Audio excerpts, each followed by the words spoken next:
Give me a second, I'm replying to some friends. What? Oh, right. That's right, I ended last time keeping a path.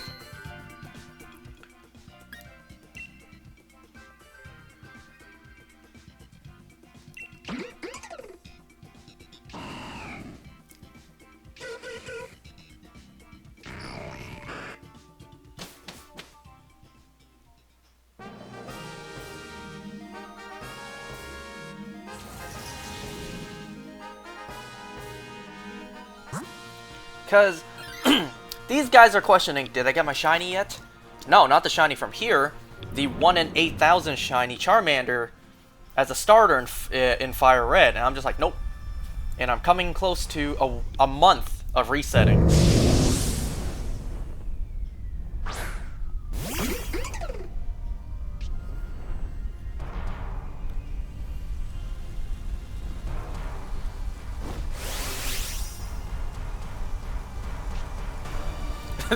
These guys are joking, maybe being slightly serious about an intervention to, you know, because of all the time I'm wasting shiny hunting, and I'm just like, I'm seeing this to the end.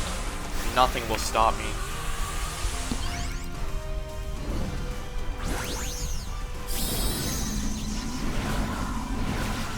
Anyway, so last time, when I first went over the Spider-Man Brand New Day trailer, I knew there was something I was forgetting. I mentioned how Bruce Banner would be in the film, and then I mentioned how the Russo brothers did more damage than good, did more harm than good with their movies, and I didn't even elaborate on that. Well, I don't want to put it that harshly, more harm than good. But, you know, their creative decisions did have repercussions that are felt to this day. So, what do I mean by this? Excuse me. Two big things. Number one, the heavy nerf on the Hulk. We haven't gotten regular, angry, savage Hulk close to a decade now. The last time we got Angry Hulk was in 2018, Infinity War, and that's with a huge asterisk, because Angry Hulk only showed up for like the first 5 minutes of the film, and then after that, we never saw Angry Hulk again. So if you really want to be serious about this, we haven't gotten Angry Hulk genuinely since 2019, but 2018 with an asterisk. And in 2026, with Brand New Day releasing, finally, you know, like 7 to 8 years. So yeah, that's number one big Russo mistake, that is the Hulk.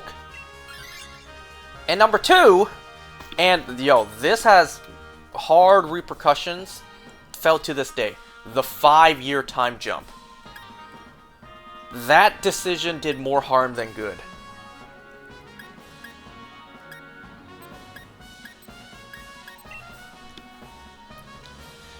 Have you guys noticed that projects in Marvel projects don't say what year they take place in, or even mention how long it's been since certain events?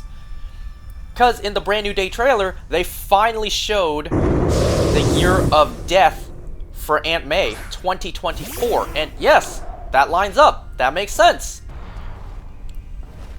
In Spider-Man No Way Home, when Aunt May died, they covered that up. They covered that up. And if you haven't noticed, a lot of Marvel projects with a tombstone, with a gravestone, or some sort of year, it's always covered up. That stupid 5-year time jump did more harm than good. At first, they were pretty consistent. They were good with keeping the timeline continuity. Like, when things take place. WandaVision, I believe, was 3 weeks after Endgame. Falcon and Winter Soldier, 6 months after, I'm pretty sure. Spider-Man Far From Home, 8 months after. And considering that Endgame took place in the year 2023, 8 months later, for Spider-Man Far From Home, 2024, or late 2023, leading into 2024. I'm pretty sure it's 2024, like summer. And then, Far From Home, Yeah, No Way Home is immediately after Far From Home, so 2024. But when No Way Home came out in December 2021, they covered that shit up.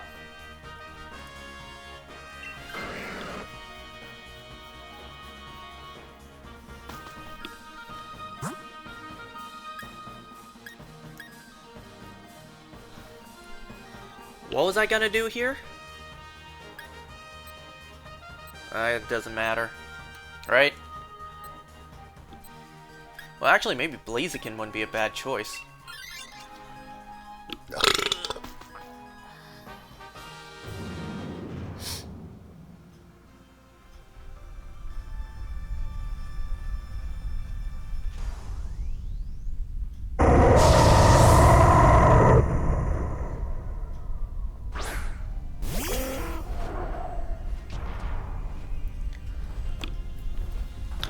And also, because of this, I kinda need to question the continuity for Brand New Day. I gotta question the timeline placement.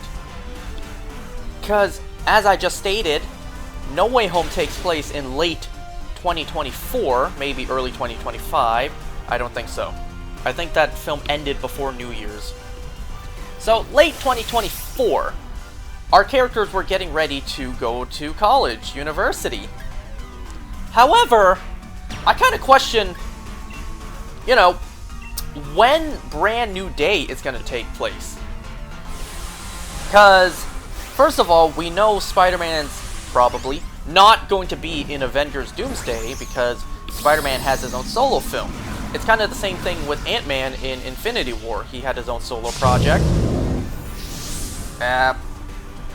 Yeah, he had his own film, which explains why he wasn't present during the events of Infinity War. So if it's going to be the same thing here, this film will explain what Peter's up to during the events of Doomsday, which would explain why he's not in the film. However, Doomsday takes place quite a couple years in the future. Quite a couple years. Because Thunderbolts took place in the future, and even the end of that film had like over a year time jump.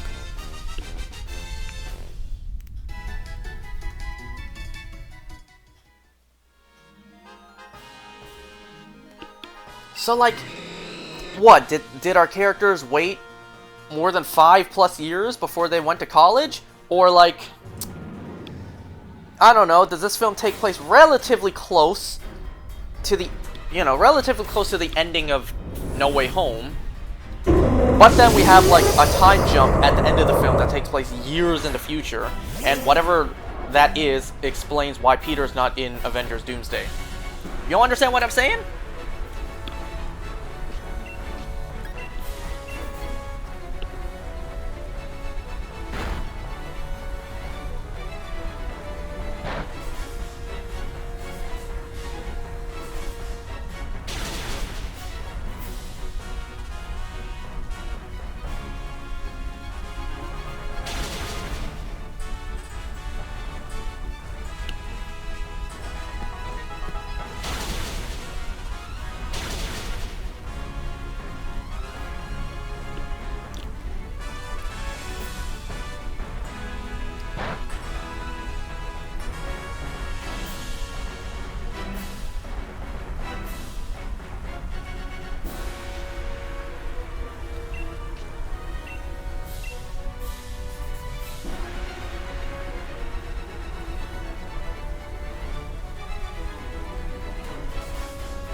Sorry, I'm just replying to the text again.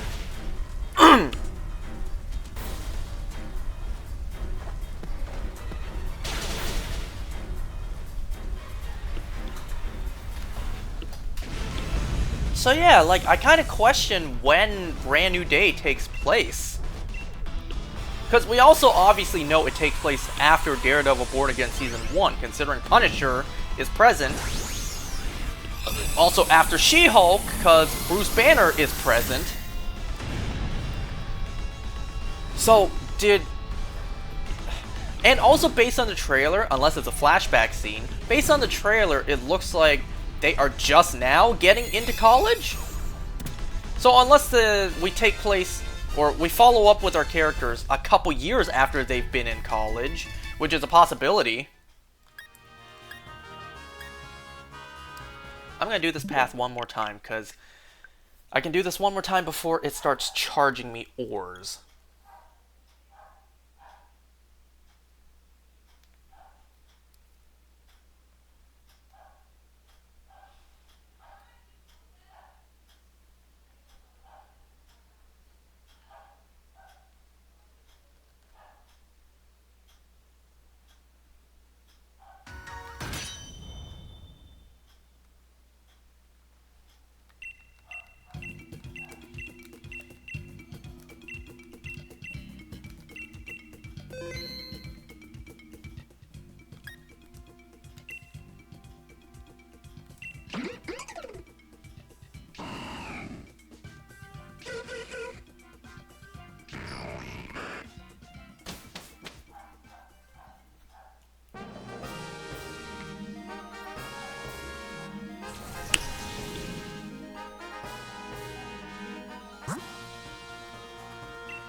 I don't know why these guys are trying to intervene and question me. How many shinies do you have? Because we need to know how much of your life you've wasted hunting different colored pixels on a screen. But that's kind of... Well, that's not fair, because there are different shiny odds all the time. Like, for example, right now, it's 1 in 100. Pokemon Go, you know, like I told these guys just now, once a month we get Community Day, where the odds are 1 in 25.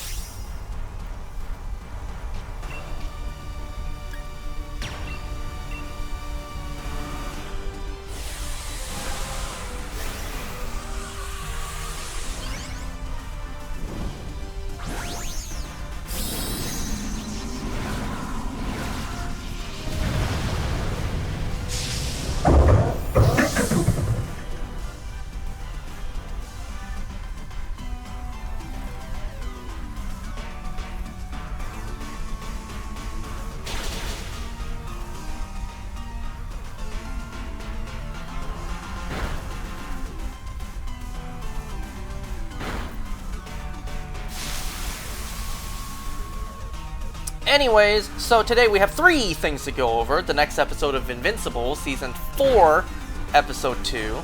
We have the 4th episode of Monarch Season 2. And we have Ted Season 1, Episode 7. The final episode of Season 1. It didn't really feel like a season finale type, you know? But then again, the Ted story, or the Ted show, doesn't have an overarching story for the season. Each episode is just its self-contained storyline. So for episode 7 to just be on its own, it's like, not a big deal.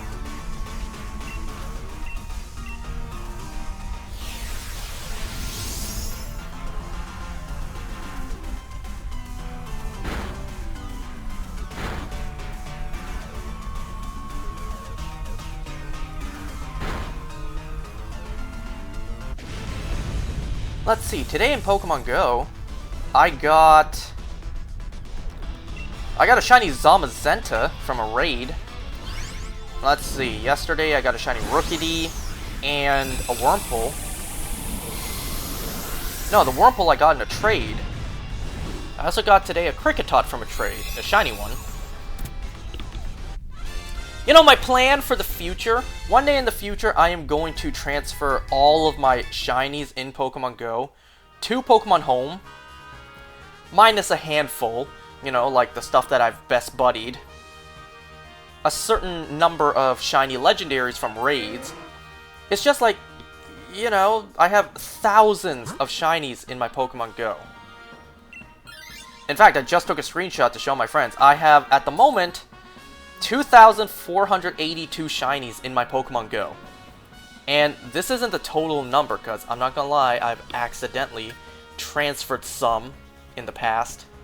And, you know, some things like shiny Meltan or shiny roaming form Gimmighoul I've transferred to the Switch. So, yeah, but at the moment, I have 2,482 shinies in Pokemon Go. And I'm not doing anything with them, aside from, like, a couple of shiny legendaries, or the shinies I really liked and I best buddied. Majority of them, I'm not doing anything with them. You know? Either it's a shiny you don't care about, or the IVs are so shitty. Like, it's just wasting up my storage space. So one day, my plan is to... It's gonna take a very long time, by the way. One day, I plan to transfer all my shinies from Pokemon Go into Pokemon Home. Yeah, from Pokemon Go to Pokemon Home. Minus a couple exceptions, like, I don't know, shiny costumes that cannot transfer, or, like I said, a shiny legendary that I've best buddied, that kind of stuff.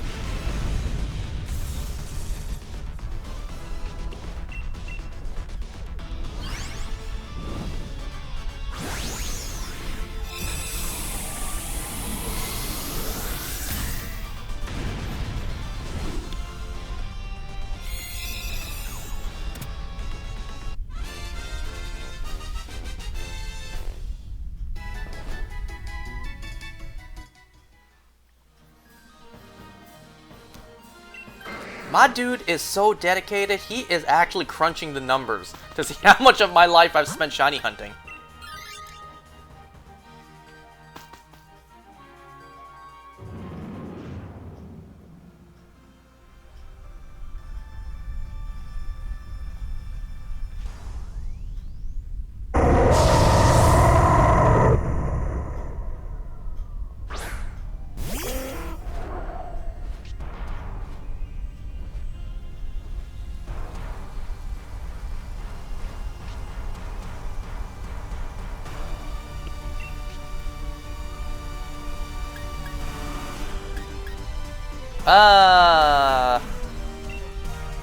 Well, I get stabbed either way.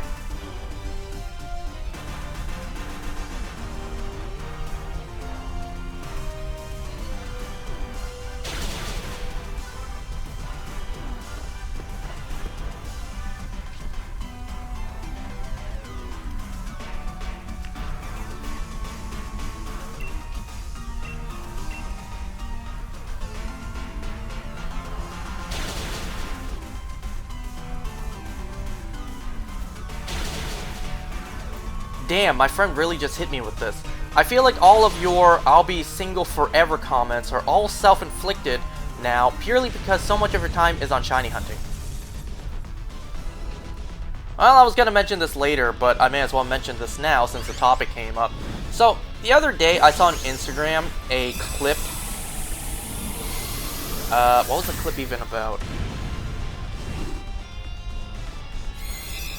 Oh yeah, it was a clip about some lady questioning, like, why am I still single? And then cut in this, like, Asian news reporter guy, I think, out of context, saying stuff like, I do not know. I don't know the answer. I wish I knew the answer, but I don't. And that got me thinking. It's like, you guys out there really don't think I don't know what the reason is? You guys really don't think I don't know? Let me break it down for y'all real quick, alright?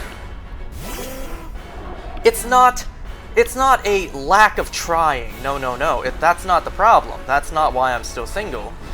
It's not a lack of trying. Let me tell you like this. Every girl I've ever had a crush on in my life, and believe me, I've had several crushes growing up, all of them didn't like me back. I mean, I can understand that. Not everyone's gonna like me back, but pretty much all of them, you know? At that point, I start to think, maybe it's not something wrong with them, because obviously I'm not gonna blame them for not liking me. So, like, if all of them didn't like me back, then maybe I'm the issue. Maybe something's wrong with me. And if it's not even about dating and romance and relationships, what about just the simple fact that people from my past, they don't even want to associate with me, let alone be friends with me? So, maybe I'm the issue. You know? You ever see that clip online, probably on Instagram, where we see this big fat dude with his, like, kawaii 10 out of 10 girlfriend, and then this clip of a dude afterwards just like, what's your excuse? Because our buddy over there just got himself a dime. What's your excuse? It's like, need I say more?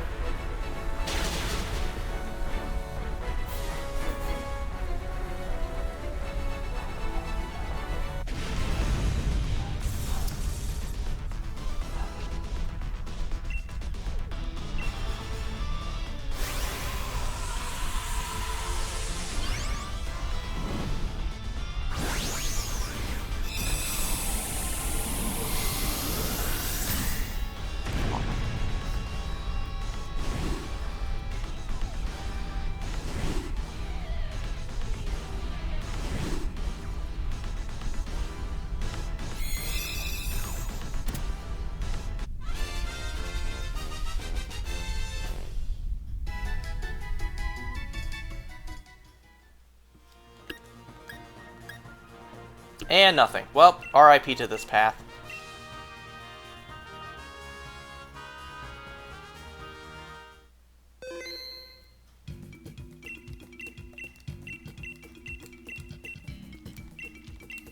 Yo, these guys in my friend group chat are really cooking me about always shiny hunting.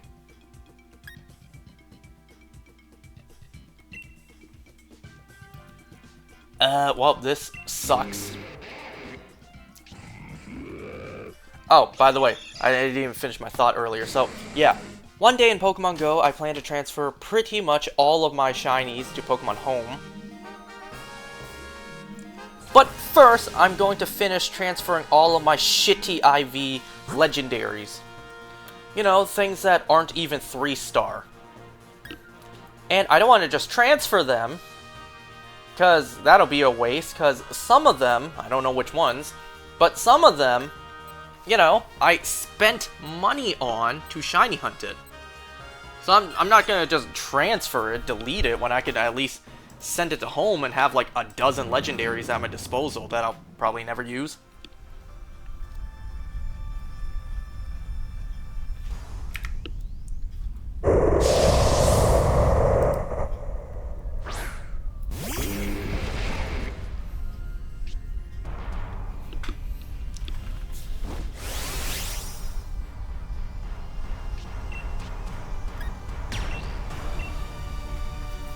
Wow, it's a good thing I chose Abomasnow.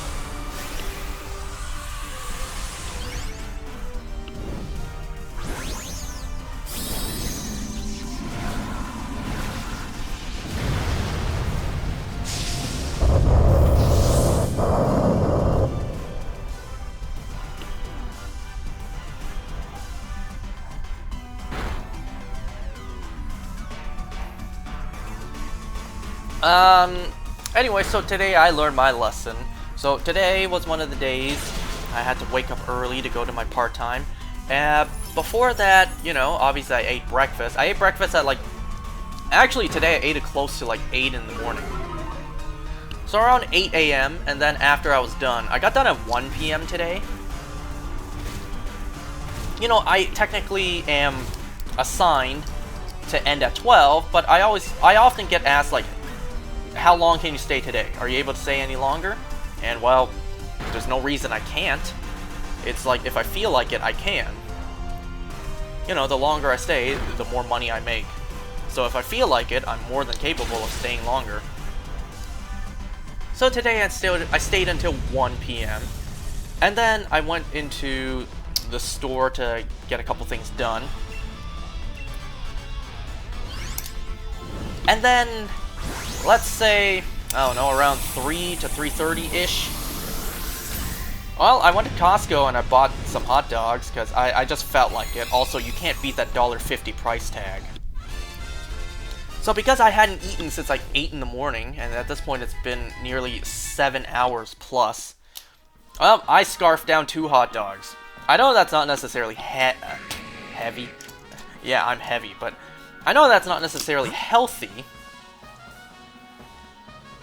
But, you know, I did it anyways. And damn, after I got through like 1.5, I started to feel like, maybe I shouldn't. But I did anyways. Well, I learned my lesson. Don't scarf down 2 glizzies at a time. 1 will suffice. Damn, I never noticed Celio just flailing its arms like that. Or fins? What are they called? I didn't notice the sound.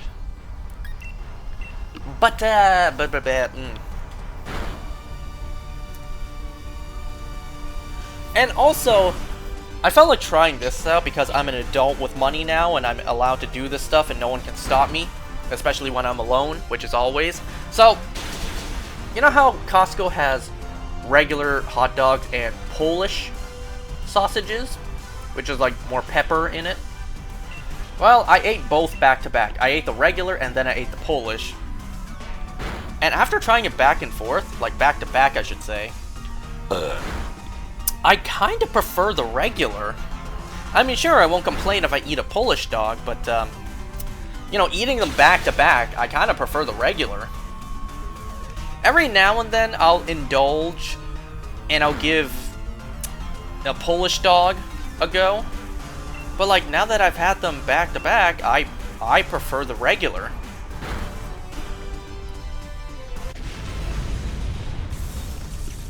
Surely Costco knows this, right? They have to know that the regular is far more popular than the Polish.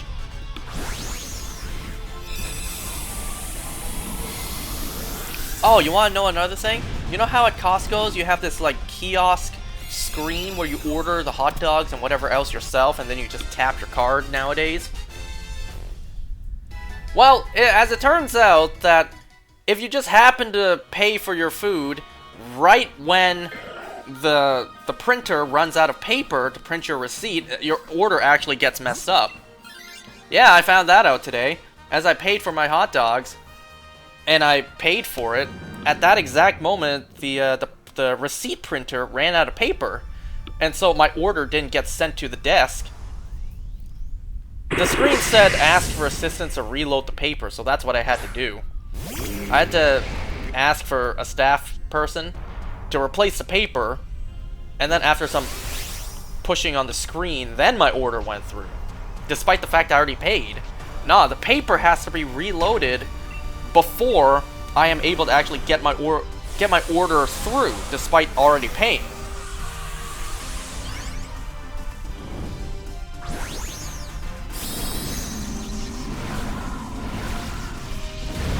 Getting old, huh? Listen here, young man, I don't want to hear it from you. Child.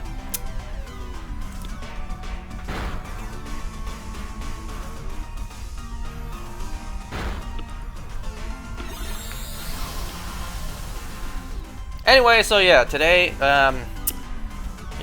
I bought a couple of hot dogs. I scarfed down 2, and then after that, I took a nap. Since I've been up since, 7 in the morning. Man, I couldn't sleep again last night. Despite this time not having any caffeine in me and actually going to bed early, I just can't sleep.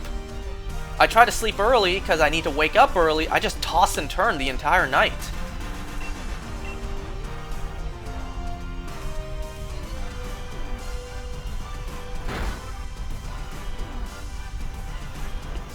Because I got up, I looked at my phone to see the time, it said like 6:50 a.m. and I'm just like, oh shit, I get up at 7, so there's no point in me even trying to go back to sleep now. But I did try anyways. I set my alarm for 7:10 instead of 7 a.m. and I just lied back down.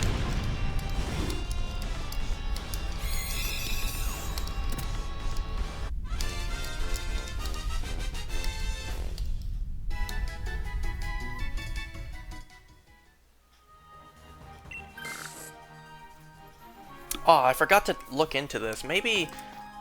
I was thinking since tomorrow's Tuesday, I was thinking maybe tomorrow I'd go and watch Project Hail Mary in the theater, but I completely forgot to look into that. Aw, Celio just had to be replaced. I mean, it's alright. Pangoro's a fighting type at least.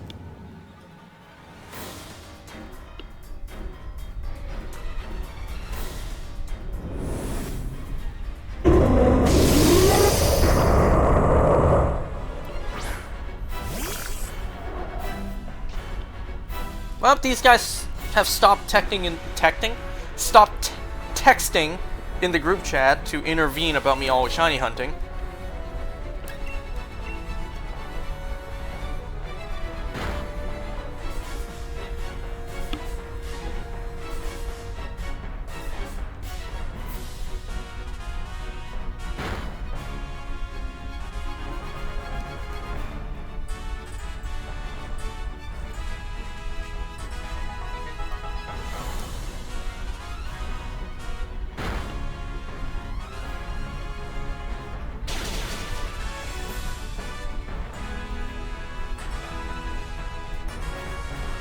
Alright, so after this run, I'm going to start talking about the shows.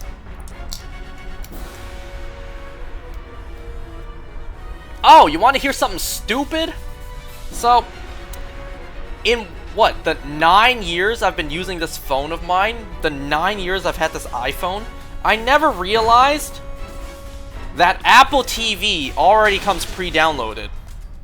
I looked up at the App Store, like, it's got to be an app, right? Apple TV. I looked up in the App Store. Apple TV has to be an app I can download, right? So I looked it up, and it just said open. I'm like, open? I already have the app? And it's like, oh, it's already on the home screen. It's been sitting there for like 9 years, and I've never noticed. Look, I don't have Apple TV, or at least I don't have a subscription. I don't watch anything off of Apple TV. Monarch is the first and only show I've seen off of Apple TV. The only other show I would consider is Severance.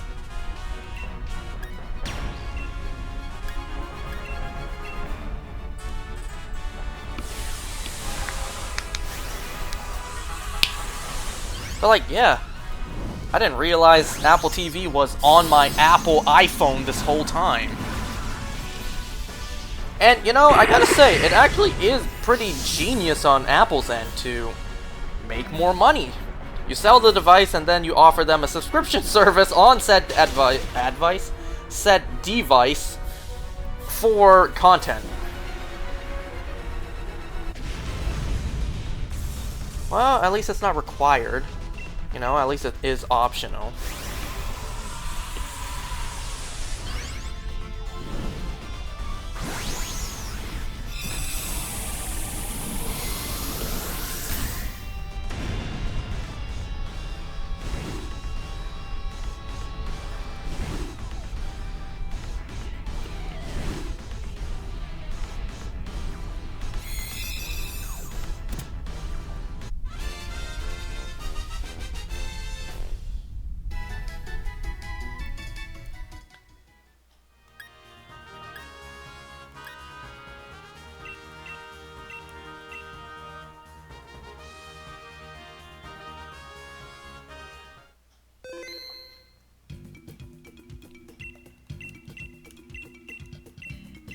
Okay, well, let's start talking about these shows. So up first, we have Invincible, episode 2 of season 4. Now, I'm not gonna lie, watching Invincible season 4 so far, I can't help but notice a bunch of plot holes, unless I'm just crazy and overthinking things. So we begin this episode with an entirely flashback story. I don't even know if that's a proper sentence there. So we see an asteroid heading towards planet Viltrum, but oh no, it's not just a regular asteroid. It actually houses a bunch of little, like, plates that dispel something. Jumping a little forward, we obviously know it dispels the Scourge virus. But let me just stop immediately, because I find it kind of hard to believe the Viltrumites did not detect this. Sure, a little later in the episode, Krieg mentions that it evaded their sensors or whatever because it was disguised as an asteroid.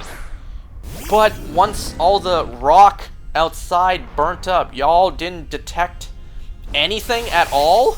There was still an object flying through the air that scattered into 10 pieces, according to Krieg, planet-wide.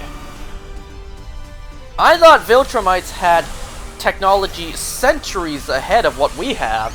You're telling me not one of their sensors detected that until it was too late? Now, if this kind of thing were to fall onto Earth, yes, I can absolutely believe that we would miss it. But we're talking Viltrum. I thought these guys had high-tech, super advanced technology. Now, I will give them some sort of credit, because as we see, the little plates dispelling the virus are like, I don't know, the size of a placemat. They're very small. They're the size of like a dinner plate. Which, it's kind of crazy to think that 10 of those dispelled a virus planet-wide that nearly caused the Viltrum race to go extinct. So, you know, and being housed in an asteroid, you would think it would be as big as, like, the things in Infinity War that just had hordes of the Outriders swarming out of them, but no, these things are like the size of a dinner plate. Anyways, after the virus was sent to Viltrum, we actually, like I said, it's a flashback. We see young Nolan. We see Nolan's past, and he was an educator. He's teaching children of Viltrum the ways of Viltrum. The statue of Emperor Argal, who was killed by the Betrayer. And we see just how brutal the Viltrumites are.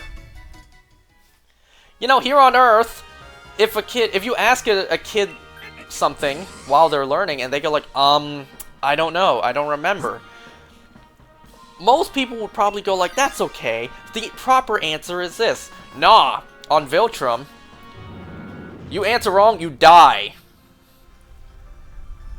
That's just how brutal the Viltrumites are. They threaten the lives of even kids if they even forget a single answer. But anyways, after Nolan is done brainwashing these kids, teaching them, so, you know, you notice that Nolan says, find food and shelter if you can, then return here tomorrow at sunrise. It's like, if you can. Yeah, that's just how hardcore the Viltrumites are. They abandon their children to fend for themselves. And we've already seen in the past, if Viltrumites die, they're deemed as they deserved death because they weren't strong enough to survive. So after all the kids scatter, we actually see two Viltrumites attack Nolan, and these are revealed to be Nolan's parents. I'm not gonna lie, first of all, young Nolan looks identical to Mark, without the mustache, and without all the muscles, and without the gray hair. Yeah, young Nolan looks identical to Mark, or I should rather say Mark looks identical to his father when he was younger. You know, I've seen people online mention that Nolan and Mark look identical, if not for the mustache and the gray hair. Me personally, I couldn't see it. Even that video floating around of Nolan being edited without a mustache, Omni-Man with no mustache, I still couldn't see it. But now, I can't unsee it. All they had to do was use Mark's design, name him Nolan, and like, bam, now I can't unsee it. And certain angles with present-day Omni-Man, yeah, I definitely can now see the resemblance. I guess he wasn't kidding when he said, Viltrumite DNA is so pure, you're nearly full-blooded. Mark looks identical to his father. Aside from the hints of, you know, Asian descent from Debbie. But, yeah. Nolan fights his parents, literally fights. And supposedly, the way it works on Viltrum, once a Viltrumite reaches adulthood, they are tested by surviving a fight against their parents. Like a fight to the death. If they fight well enough and survive, then, you know, they deserve to live. Anyway, so Nolan very luckily survives his fight against his parents. And it seems like on Viltrum, parents, they don't give a shit about their kids. You know? Nolan's mother almost beats him to death and shows no sympathy, no remorse, no care, no affection to his kid at all. it isn't until Nolan's father shows him a little bit of mercy. And, you know, that shows that Nolan has a teensy bit of affection towards his father. Which I gotta say, Nolan also looks a lot like his father as well. So, now Nolan is an adult and he's proven himself to be a Viltrumite. So he now gets his uniform and he joins the military, I think.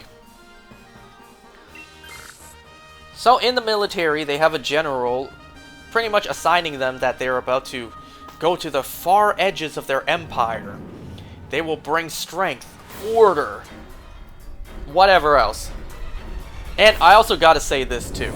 I just love the fact that the general, you know, the black Viltrumite has typical black guy hair. I couldn't help but notice that. I guess maybe it's just universal, huh?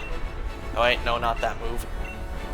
And I also couldn't help but notice, again, love the hair, love the dreads, but I couldn't help but notice the dude's voice, it almost sounds like the voice acting. The voice actor was like speaking too quietly and they had to just raise the audio levels. I don't know, it sounds like he was speaking way too quietly. But whatever, so one of the Viltrumites starts having a nosebleed, starts coughing up blood, and I'm a little surprised to see the general, a Viltrumite general of all people, of all positions, kinda joking around? Just like, did your parents hit you too hard? Once the other guy collapses, then they should have hit you hard. They should have hit you harder. You know, smiling, a little bit of giggling, it's like, I don't know. Based on what I've experienced watching Viltrumites, it almost seems like the moment his nose started bleeding, his head would have been popped off instantly, deeming to be weak. So to see a Viltrumite just kind of laughing and giggling, I don't know, at least to me it kind of felt a little out of character. Out of the ordinary for Viltrumites. But then another Viltrumite falls, bleeding eyes, bleeding nose.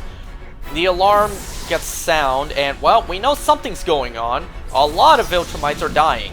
Lots of Viltrumites are bleeding, falling, dying. Ooh, shiny artillery, nice.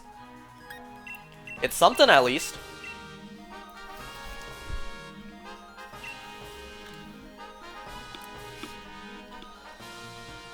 So we also see the general has been infected with the virus.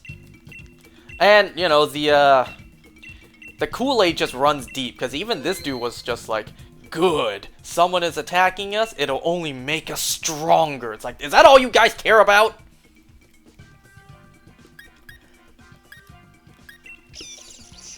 So then we see Krieg addressing someone with a silky smooth voice. Someone who may or not be named Krieg. Telling Regent, whoever this Regent is, that, you know, someone, first of all, presenting the plate, like 10 of these were found planet-wide. It's like, again, how did you guys not notice? But whatever. Their scientists are calling it the Scourge virus. It's very contagious, very lethal. And pretty much, the Regent orders them to quarantine the sick, exterminate any non-Viltrumites with knowledge of the virus, because otherwise, no one must know of their weakness.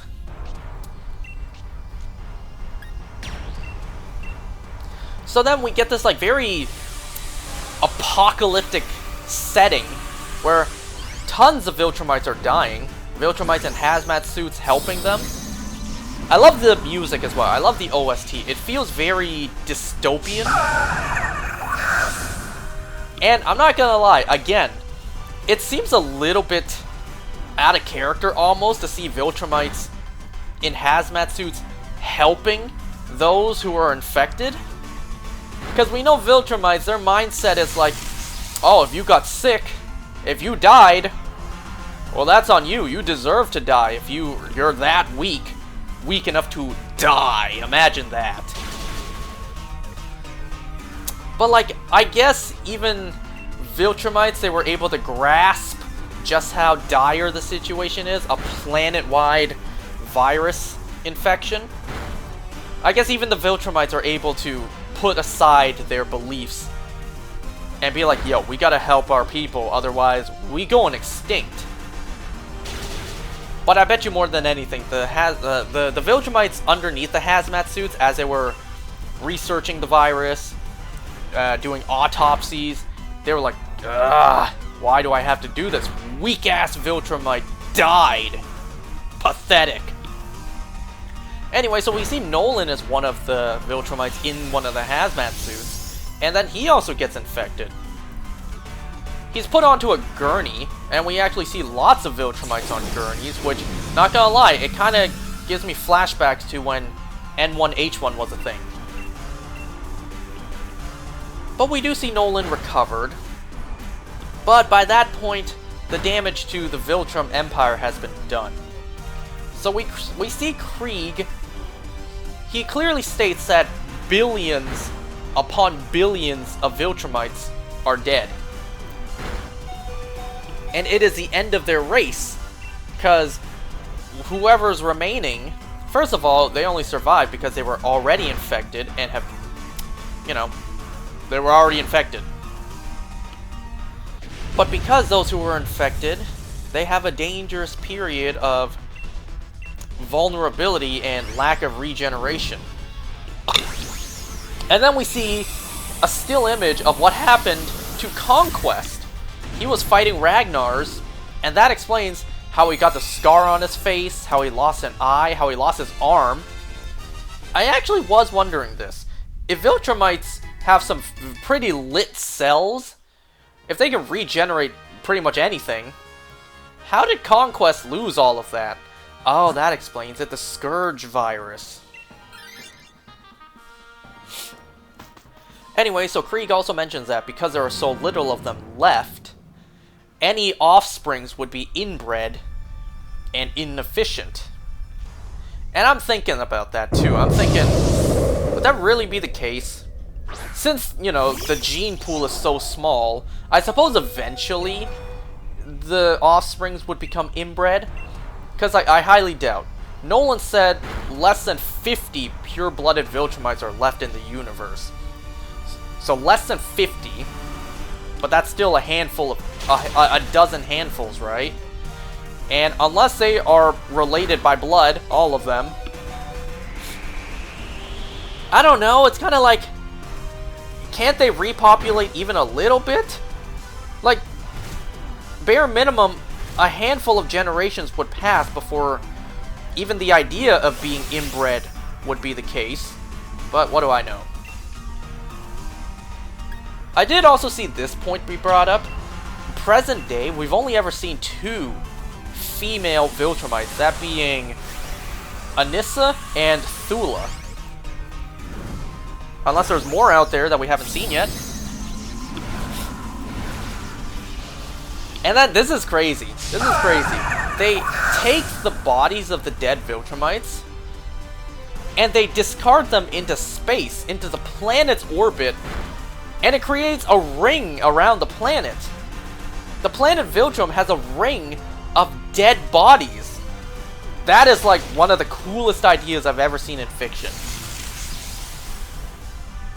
But that also explains, like, or not explains, but that also just states how many Viltrumites there are, or there were.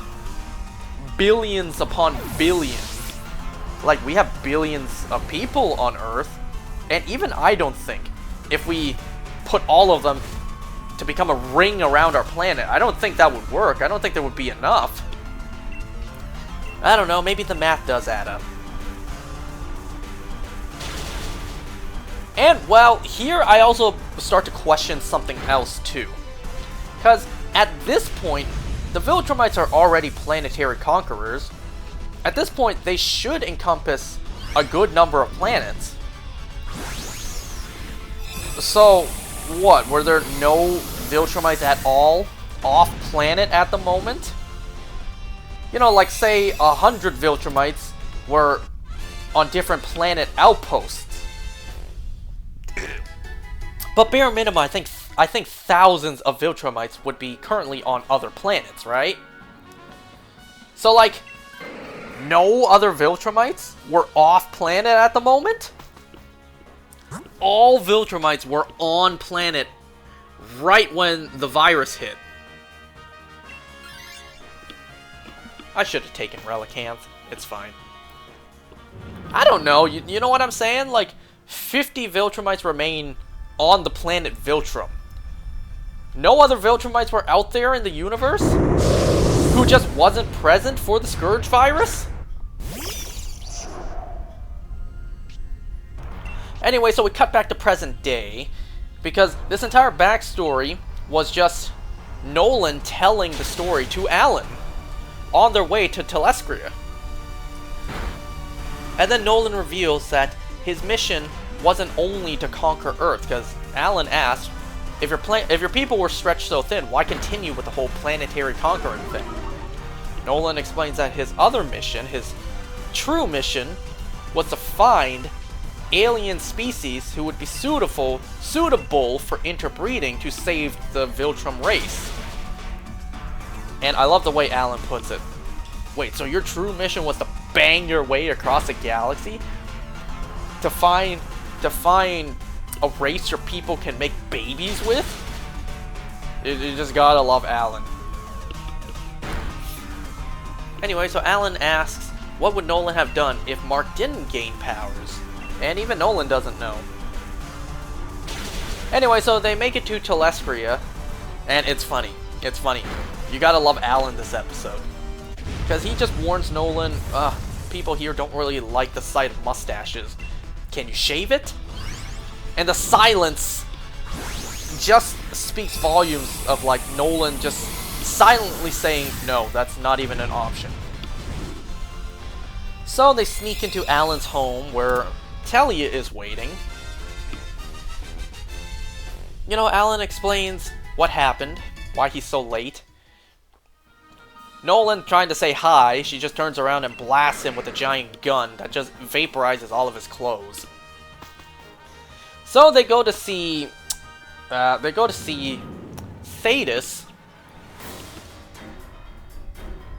And, you know, they tell Thetis the story of only around 50 Viltrumites left. Even Thetis is shocked. So Nolan kind of questions if Thetis is really a Viltrumite, and Thetis just goes, before you ask me to perform the Tulloch pull, just know I already did it in front of Alan. You know, where he rips off the whole beard, leaving only the mustache to prove he's a Viltrumite. But then it's revealed, yes, who could have guessed it, Thetis is the great betrayer. Or just the betrayer. Why did I say great? Thetis is the betrayer, the Viltrumite who killed Emperor Argal. Gee, who could have guessed? But Nolan, he refuses to join the war efforts, claiming his fight with his people is personal. He will not help them fight against his people, nor let them drag his sons into this, but he will at least arm them due to his friendship with Alan. So anyways, they tell Thetis about all of the weapons that they have, knowledge of at least, from Nolan's books. So they have to go and get it. But they need to be careful about how they leave the planet because they still have a mole. So they to not look suspect, they board this very dinky, very falling apart ship called the Venture, which, not gonna lie, is an absolute ripoff of Star Trek. So we meet the captain. He just goes by the captain, looking like something I would see out of Spy Kids 2. And then he introduces the rest of the crew, who have absolutely no relevance, aside from one of the crew members, whose name is Tuva. Yo, am I crazy, or is she kind of a baddie? I know I'm not alone on this, because I saw the Reddit post saying, yo, why is Tuva kind of a certified baddie, though? She's borderline being called Space She-Hulk.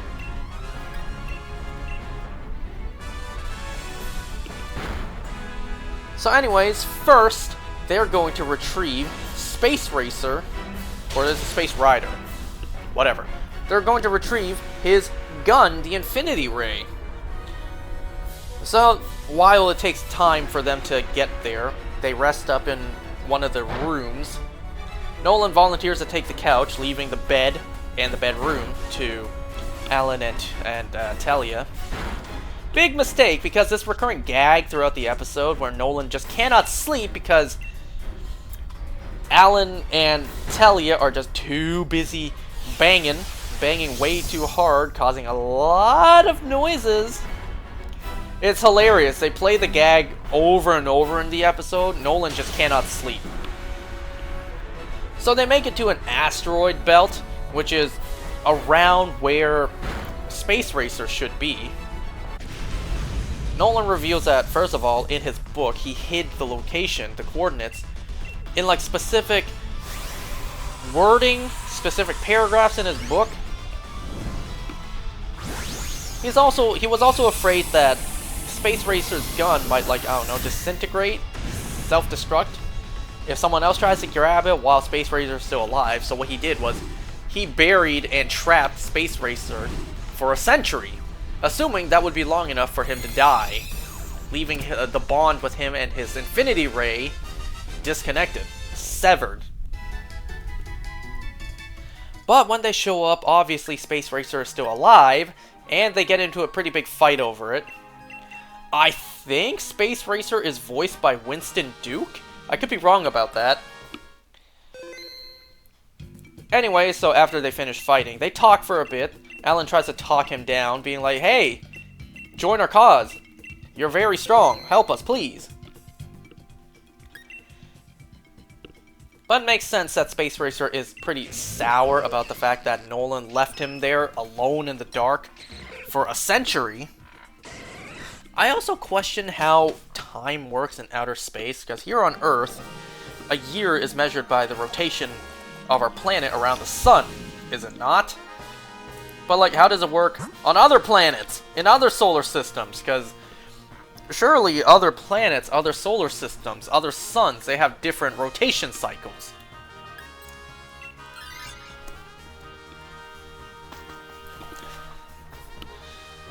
But whatever. So all it took to convince Space Racer was Nolan apologizing. And that is so out of whack for Viltrumites. They will never apologize. So that's all it takes for Nolan apologizing.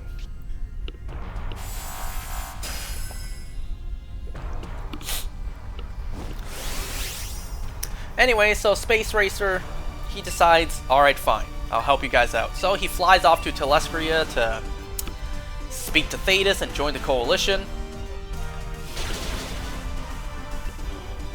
I forget exactly what order they go for the planets.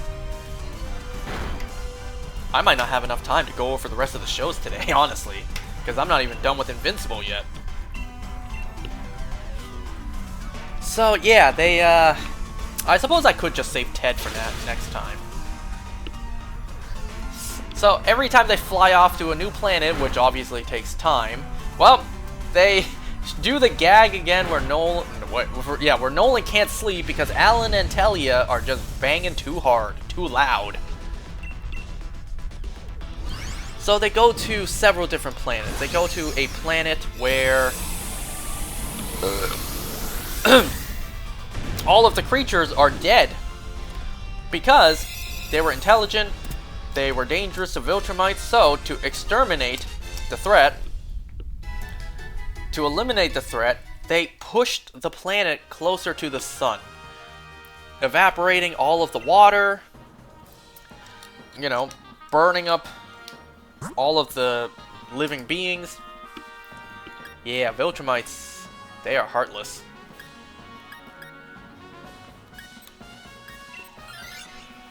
Actually, Polytoad may have not been a bad idea because of Drizzle. Whoops.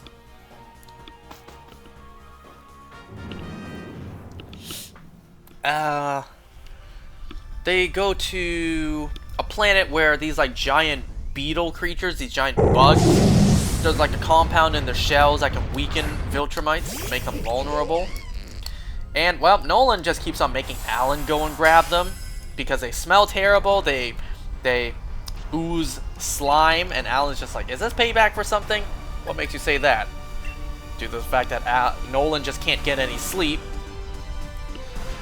They go to a planet where it's like the Galdarians, I think. You know, the people who are so weak and they have to survive by having tech armor. So what did Nolan do to these people? Well, the Viltrumites, they didn't attack because of their diminishing population. So instead, they hired some other race to attack them instead. And once again, all it takes is Nolan apologizing for everyone to just put their guard down. They did also inform our characters that there is a hero on Earth who might be able to help them. Someone with also a tech jacket. They go to Battle Beast's homeworld looking for, well, Battle Beast.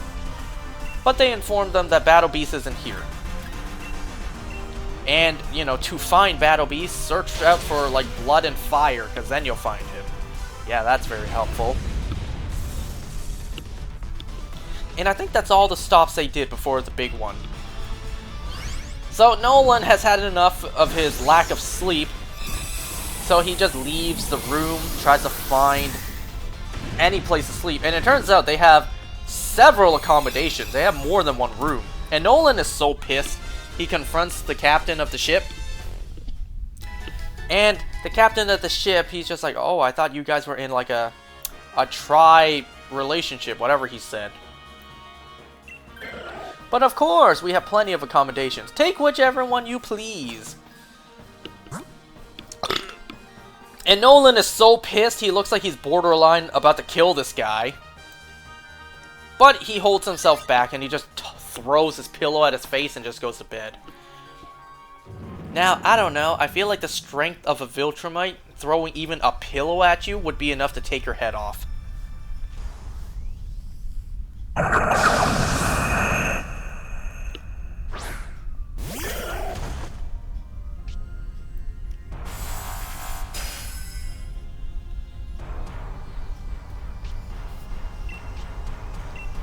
Maybe I'll get lucky with Ice Beam and Freeze. So they make it to the Ragnar home world, where, you know, Ragnars are such a big threat to the Viltrumites, and they're gold-blooded. What they did was they put a solar disk device in front of their sun, and because of that, froze the planet solid.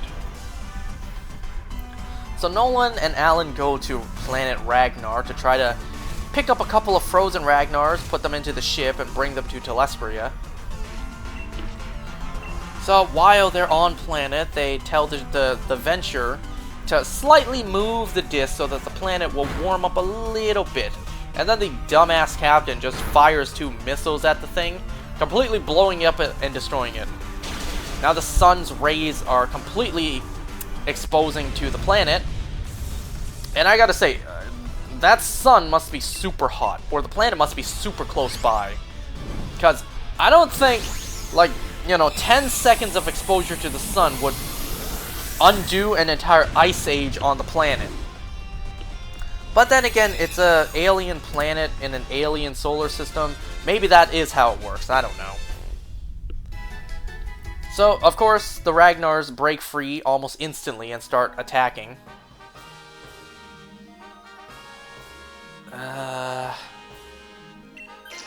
Okay. I was debating, like, do I swap to heal up?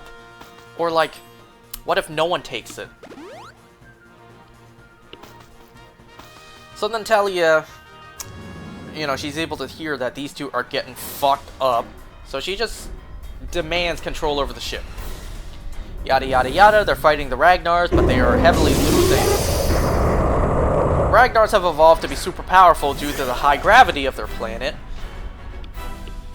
Imagine Ragnars on other planets, you know, where gravity is, according to us, normal. How much stronger they can be then, how much higher they can jump. So, to help out the guys on the planet's surface, Telia just flies the ship in between the sun and the planet? I don't think that's how it works. But, once again, foreign planet, whatever. The Ragnars freeze up instantaneously. They're able to get off the planet, and, well, they're super pissed at the captain. Telia is saying, like, she's going to seize control of the ship, but the captain's like, this is mutiny! No, it's not. Show of hands who wants me to take control instead. Everyone raises their hands. Now it's a mutiny. So they go back to Telescria without any Ragnars, but they'll go back at some point. Oh wait, there was also a scene where on the ship, which kind of looks like Tails' X-Tornado, like the interior, Nolan just reminisces on the fact that he's helping Alan engineer his extinction. But Nolan knows that his people are a plague. So Nolan is kind of torn about what he's doing. We see Alan try to comfort his friend by hugging him, and we see Nolan just like dumbfounded, has no idea what to do, like, I'm being hugged. I've never been hugged before. That's not true. You know, Debbie and Mark have hugged him. But I don't know, that was just very wholesome, very cute. Very funny as well, seeing Nolan not knowing what to do, how to react to being hugged.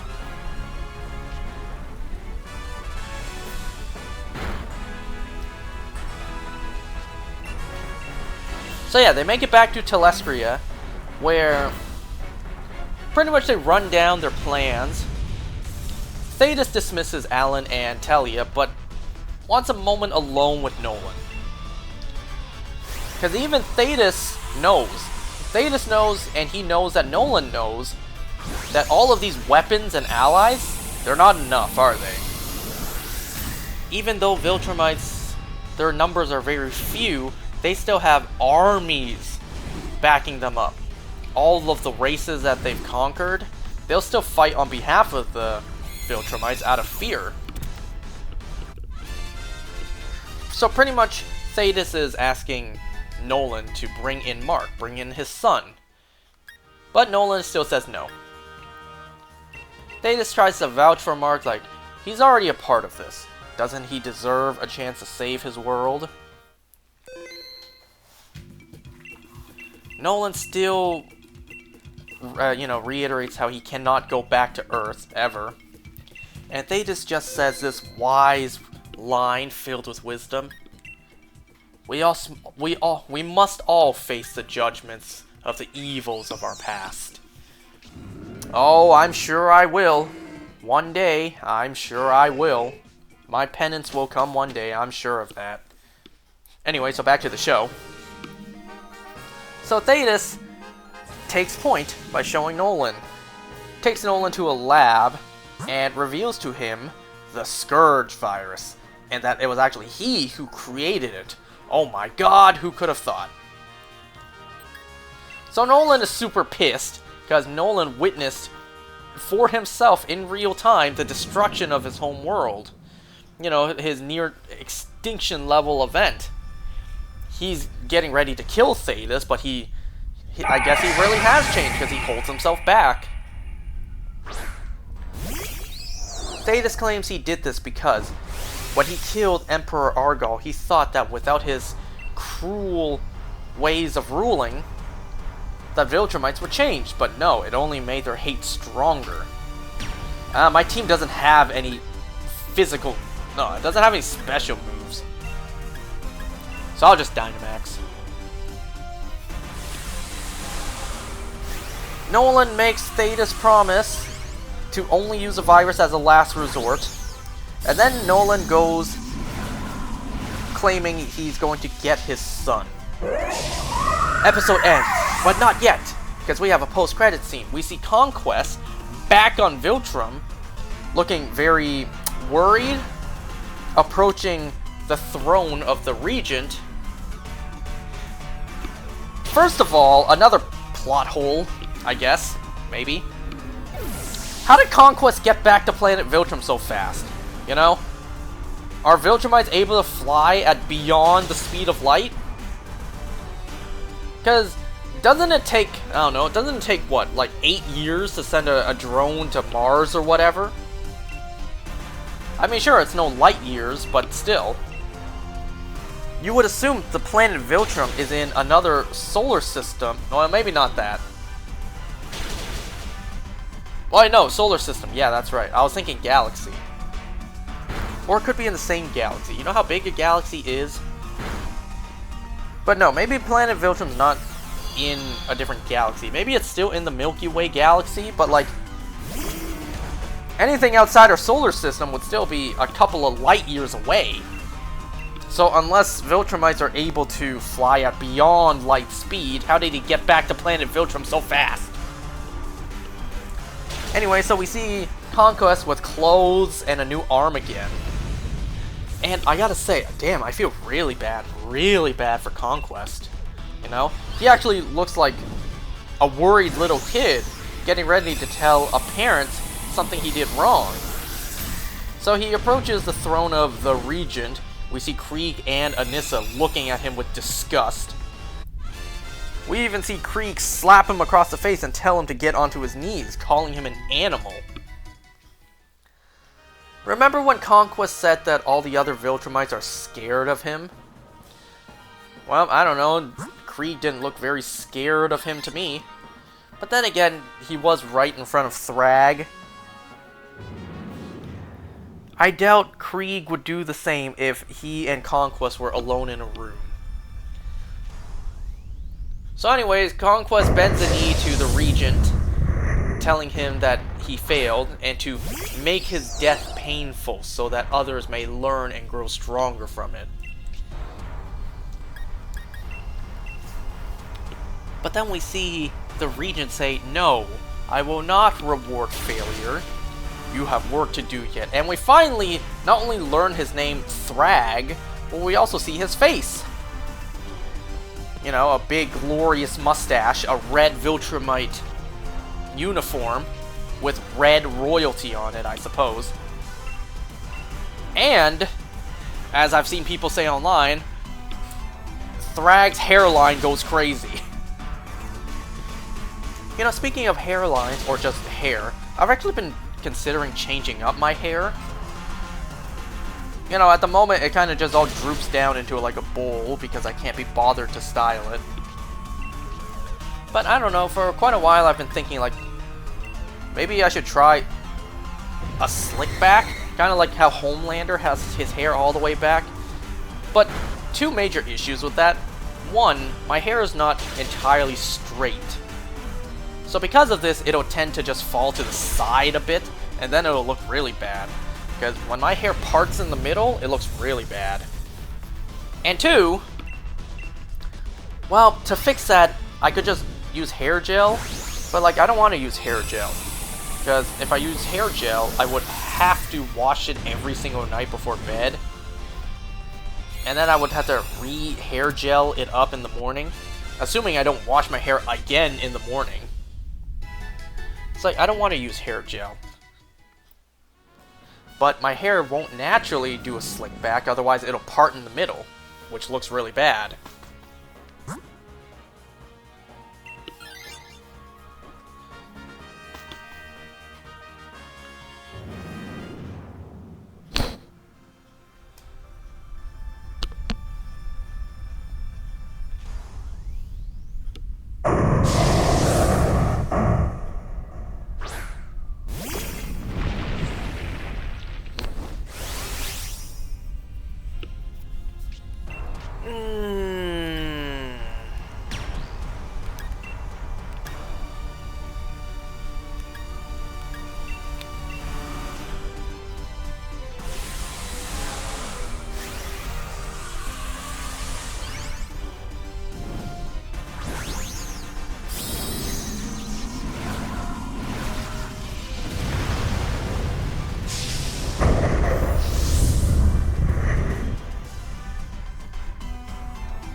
Anyway, so Invincible. This was a very Nolan and Alan themed episode, you know? Mark didn't even show up in this episode.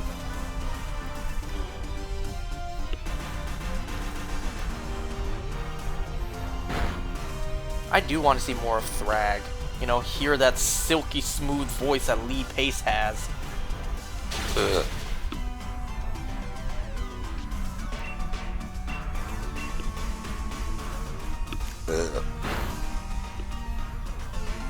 I'm trying to think. I think the only project I've seen Lee Pace in is Guardians of the Galaxy and his brief appearance in Captain Marvel.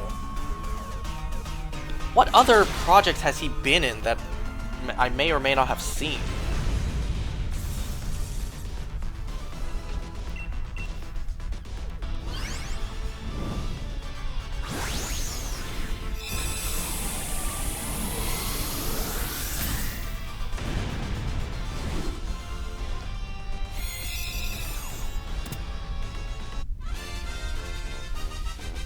He was in Marmaduke? Well, it has been a very long time since I've seen Marmaduke.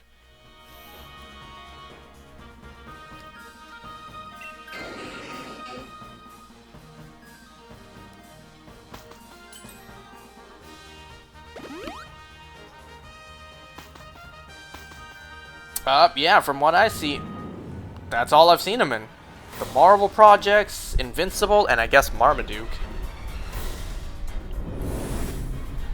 I see he's in a lot of the Hobbit movies. I haven't seen the Hobbit movies. I'm not personally interested.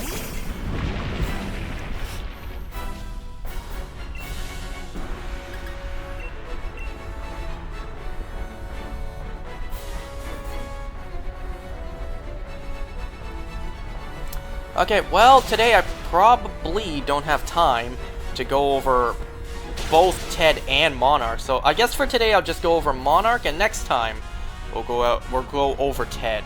I didn't expect the Invincible breakdown to take so long. But then again, I did waste like an hour, not an hour, half an hour talking about nonsense.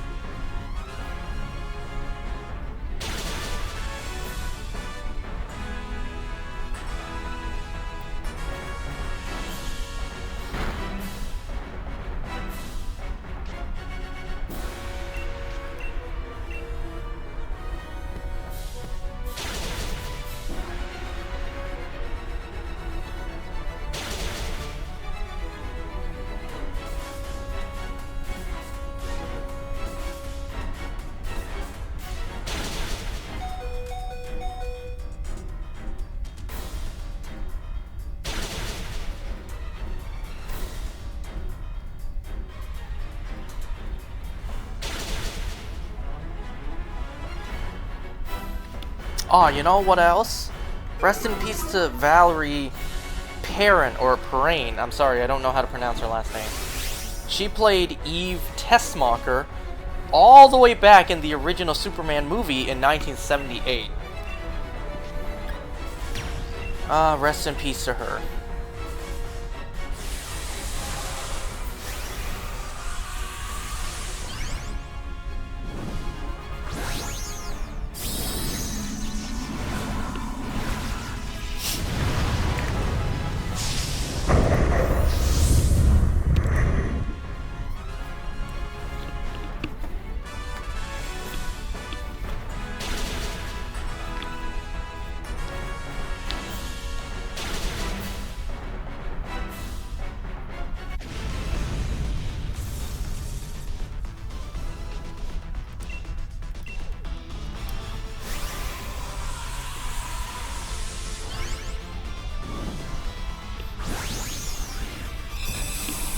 Alright, let's check, and then I'll talk about Monarch.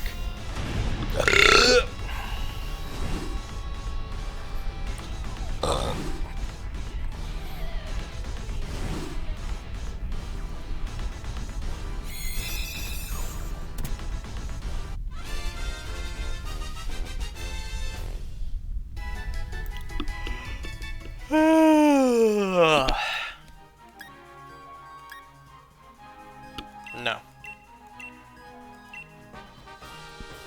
Alright, so Monarch, Season 2, Episode 4.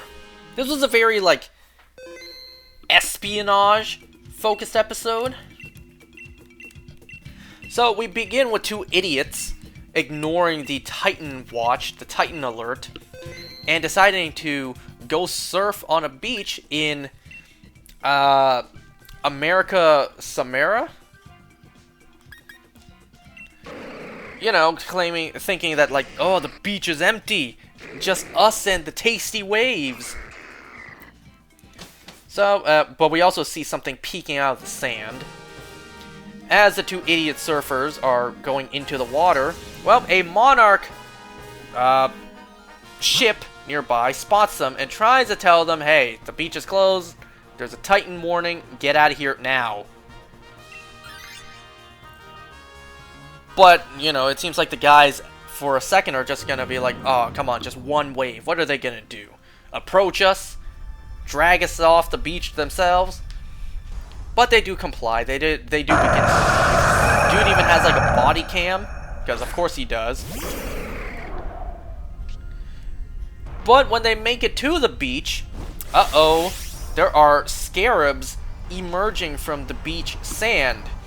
Hundreds of them, thousands of them, and of course they attack the two poor guys, but the body cam falls off and is at an angle to where we can't see the carnage. I feel like realistically the scarabs probably tore them apart, but we didn't see it. Even at the wide angle shots we didn't see any, like, blood on the beach.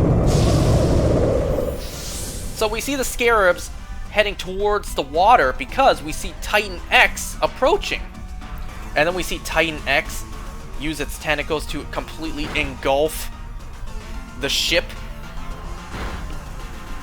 You know, so poor crew people on the ship, poor seamen.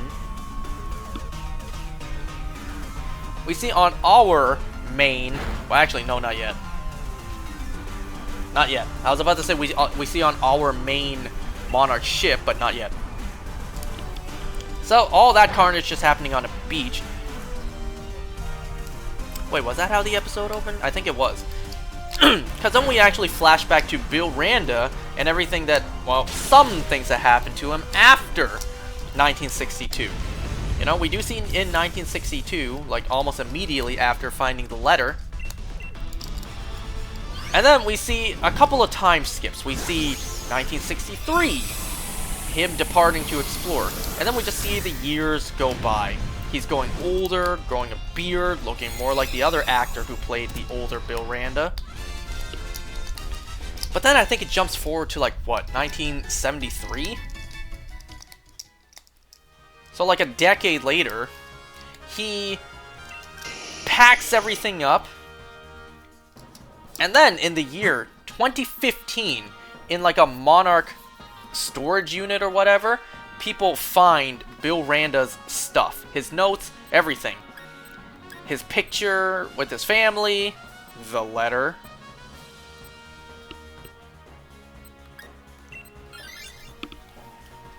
So we see someone unboxing Bill Randa's old notes in the year 2015.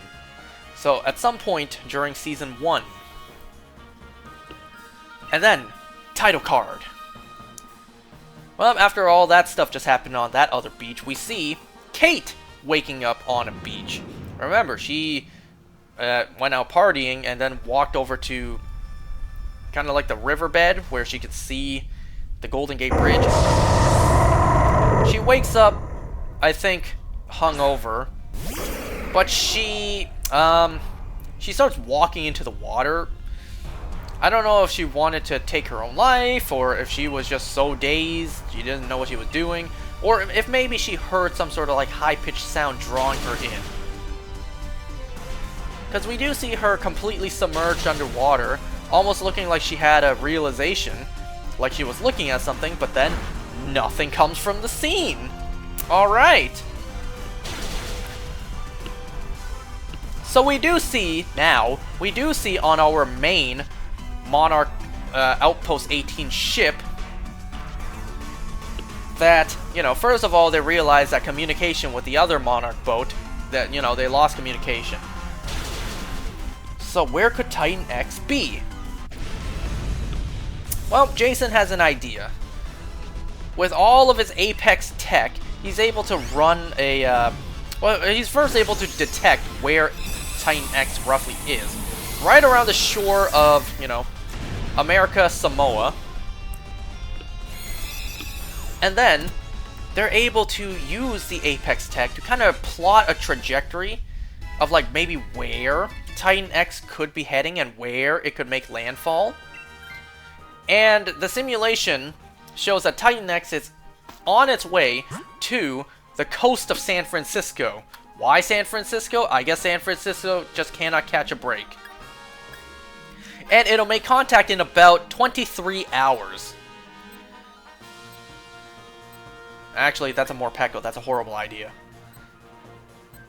Or is it, actually? No, wait, that might not be a bad idea, because I have ground and fighting against Morpeko, and we healed up by these berries. But if I went to Boldor... Aw, shit, never mind. Boldor, yeah, all our types would be an advantage against it as well. And Boldor would be good against Heatran. Well, I made the wrong decision. It was a decision in the moment, and it was the wrong one.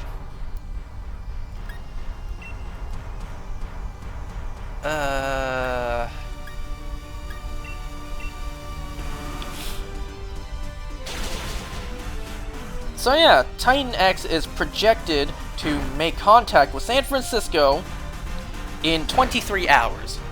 We see our characters, you know, we see Lee, Kentaro, Hiroshi, and Keiko. They've made it to San Francisco. Again, everyone in the show can just teleport. I guess money to buy plane tickets just doesn't exist in this world. Yeah, they made it to San Francisco, where May has just rented out a dinky little motel for them to lay low in, while May gathered a bunch of like stuff for them to use. Anyways, they're here in San Francisco because of the Apex headquarters and where they took Hiroshi's device. I knew Apex was located in San Francisco. Damn, imagine how annoying it is for our characters constantly flying back and forth between San Francisco and Japan. Like, constantly flying between these two locations. So anyways, they come up with a plan. First of all, they need to hijack, or pretty much get the, get something from another Apex worker. I don't exactly know what, but whatever. But to do so, they need to cause a distraction.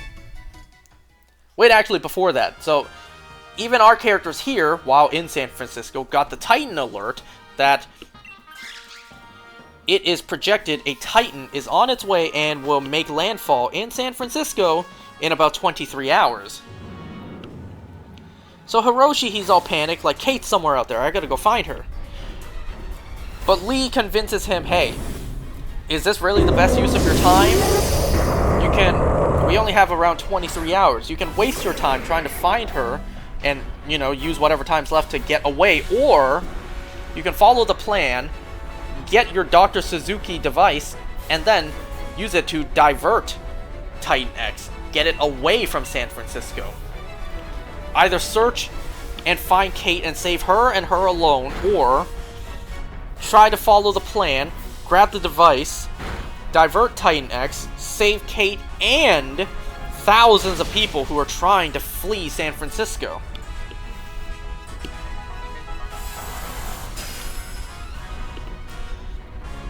Oh, you want to know what's fun, actually?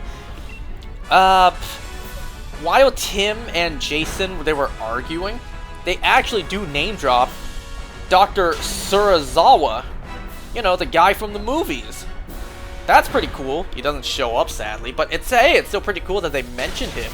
He should still be alive right now. He died in, I think, Godzilla King of the Monsters? I think that's the movie he died in, which takes place in 2019, so it's still 2 years before his supposed, or not supposed, 2 years before he dies, canonically.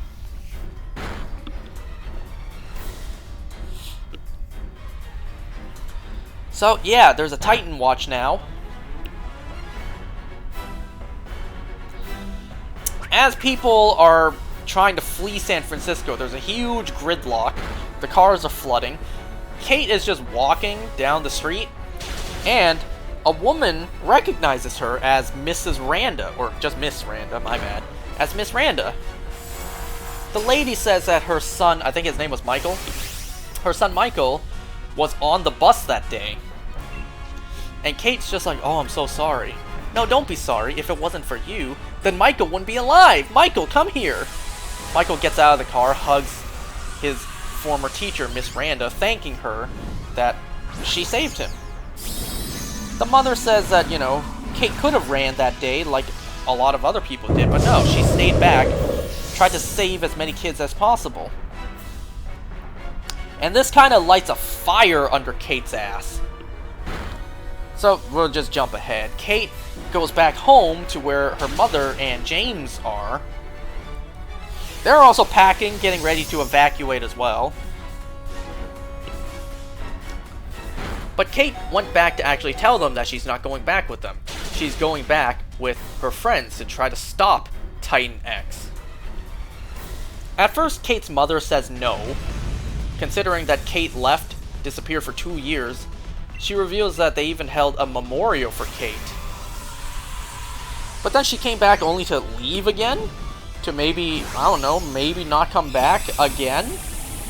But maybe this time permanently not come back. But, you know, she has to do this. Her friends are out there trying to stop Titan X, and she knows that she has to help them.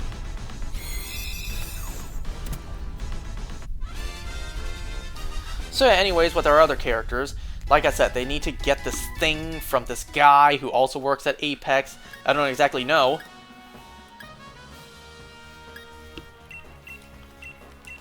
So we know, they know that this guy hangs around in a bar, so they need to cause a distraction. So the plan basically goes like this. Kentaro and Lee, they go into the bar and Lee acts like a huge dick, pretty much causing drama. May, already planted in the bar, will kind of be like... Actually, is me taking Dugtrio a good idea since it's also a steel type? I'll take it just in case, even though Basculin's right there.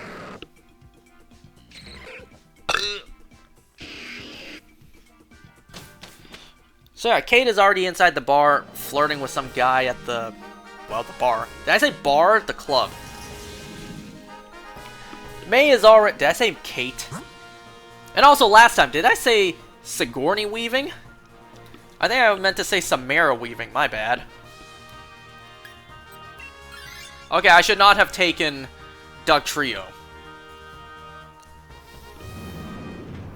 Considering we have 3 water types. But then again, I could just swap out immediately. So May is already in the club, flirting with the guy at the bar. Kentaro and Lee, they come in. Lee acting like a dick to stir up drama. Eventually, Lee pretends to fall and have a heart attack after the guy hits him. Which, low blow hitting an elderly guy, but whatever. So, May knows that their target has like CPR training or whatnot, so he comes and help. While he's away from his bag, Kentaro takes it and then goes to the bathroom, handing the bag out to Keiko, where she then takes it to Hiroshi in the van to extract something from the bag, something inside the bag, whatever. But then they need to do it fast enough to where they can get the bag back inside, where Kentaro can put it back onto the chair before the guy is able to finish resuscitating Lee. Okay, cool. Now they have what they need from this Apex guy.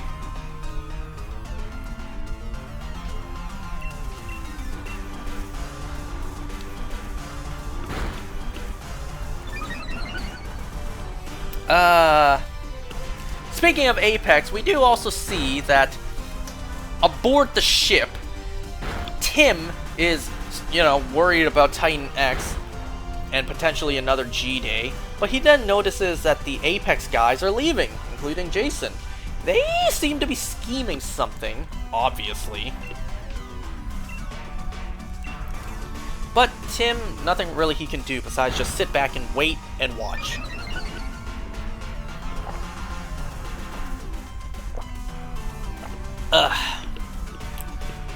So anyways, their plan is pretty much to break into Apex Cybernetics headquarters because they know that's where they are keeping Hiroshi's device that's based off of Dr. Suzuki's design.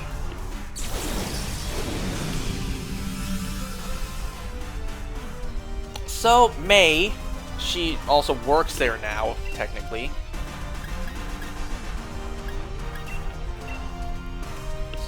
Yeah, Mei, she goes in and kind of sits next to this, like, Liam guy who isn't really relevant.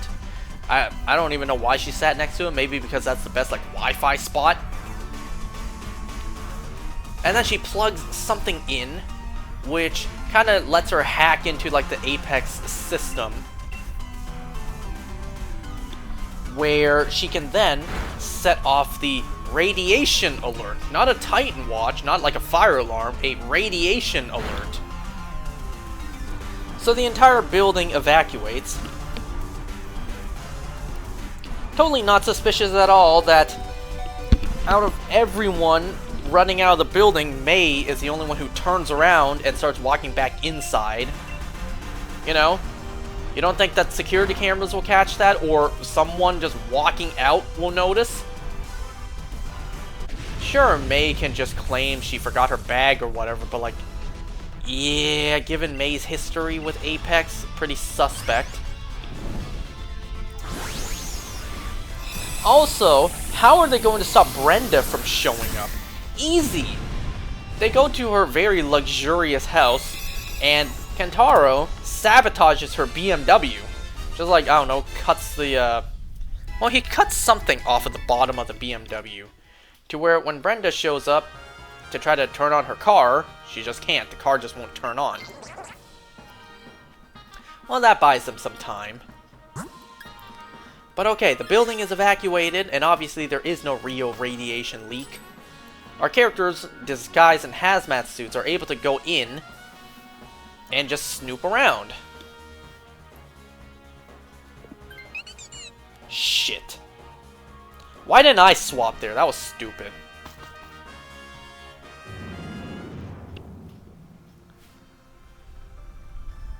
So, Lee and Kentaro, they stay put and just watch the security cameras. Mei, in another room, hacking all of their, like, security doors to give them access. And then, you know, Hiroshi and Keiko, they're the ones going around and actually looking for the device.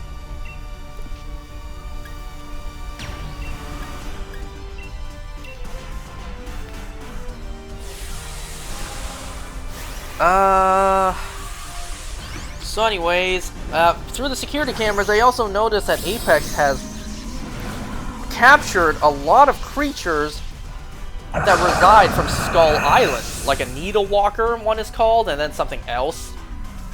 And poor things, they are cramped up in tiny little rooms. You know, these are big creatures.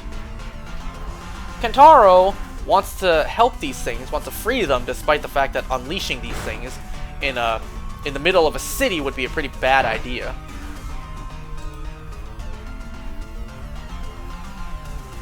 Anyway, so Keiko and Hiroshi, they make it down to like the bottom basement floor, but the door won't open because Mei needs extra time to open this one. But unfortunately, at the same time, the people realize that the radiation leak is a false alarm, and Brenda shows up on a bike. I guess maybe she didn't work that far away, or she doesn't live that far away from work.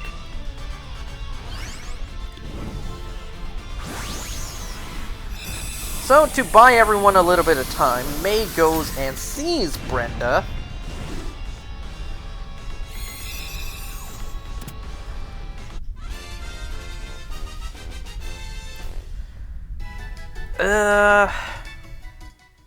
I forget which happens first, but whatever. Brenda shows Mei, or Cora, something special.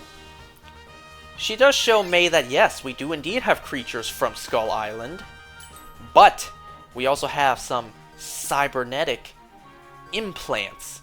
Because this like almost small little bird creature, which is usually dangerous and very aggressive, there's this little like almost Otto Octavius chip on the back of its neck that makes it docile, makes it very friendly, like pretty much turns off the aggression in its mind, in its brain, but only lasts for like 30 seconds. This is all because of May's code, but because she deleted the code, she can't, Apex isn't able to perfect the formula, the Krabby Patty formula, because this is what they want for coexistence. To control these things and subdue their more animalistic, dangerous side. Anyways, Brenda also reveals to May that she knows exactly why she's here. Your friends are trying to look for Dr. Suzuki's device, yes? Yeah, I know your entire plan. So, they need a distraction to buy themselves more time because Titan X is about to make landfall, and if they don't have enough time, Hiroshi still needs to calibrate the device. It takes them like 10 minutes maybe. And Titan X is very close to the shore. So, to cause a distraction, Kentaro decides, hey, I got an idea. Let's free the creatures that are held here in here in Apex. At least they're smart enough to free the non-violent ones. They're just territorial, but they're not aggressive. And then these almost like spiky ostriches running around. Looks like a lot of this looks like something out of Jurassic Park, by the way, or Jurassic World, to be more specific. Yeah, people are running around screaming that, oh no, these like very dangerous-looking bird things are running around. So Brenda runs to go see what's going on, so that gives May a chance. Alright, May finally unlocks the door. Hiroshi and Keiko go in, but then they realize, oh no, Apex has completely taken apart Dr. Suzuki's device, or Hiroshi's device, based on Suzuki's design. It's been dismantled. There's not enough time to put it back together and use it to divert Titan X. And Titan X is minutes away from reaching landfall in San Francisco, where they exactly are.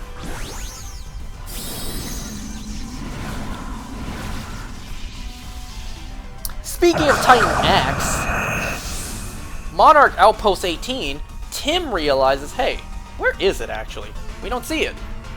The scanner, the simulation, saying it should make landfall, it should make contact right about now. Where is it? Well, not with the landfall. There's actually like Navy ships as the first line of defense, so it shouldn't make contact with ships first. But like, hey, where is it? Tim realizes, hey, shut off all of the Apex devices. Shut off everything Apex. What do our Monarch sensors have? So they turn off everything Apex, and then they realize, well, there is something out there, but it's not big enough. It's not nearly big enough to be a Titan. Tim looks out there with binoculars, and it's just a whale. Titan X isn't even around the area. Tim realizes that they've been conned. Apex, they, purposely had their devices, had their systems to con them, to divert them. So they realized Titan X was never on its way to San Francisco. I'm gonna risk a screech first. So because obviously Titan X isn't actually on its way to San Francisco, they turn off the Titan alert, which actually before our characters see the Titan alert was turned off. Hiroshi, he's feeling very down about the fact that, well, they failed. You know?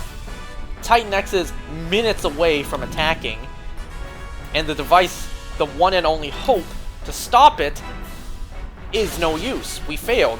I never should have listened to you, Lee. I should have gone out there and looked for my daughter instead. But luckily, perfect timing is perfect timing. At that exact moment, they see that the Titan alert was turned off because it was a false alarm. So they decide, let's get out of here.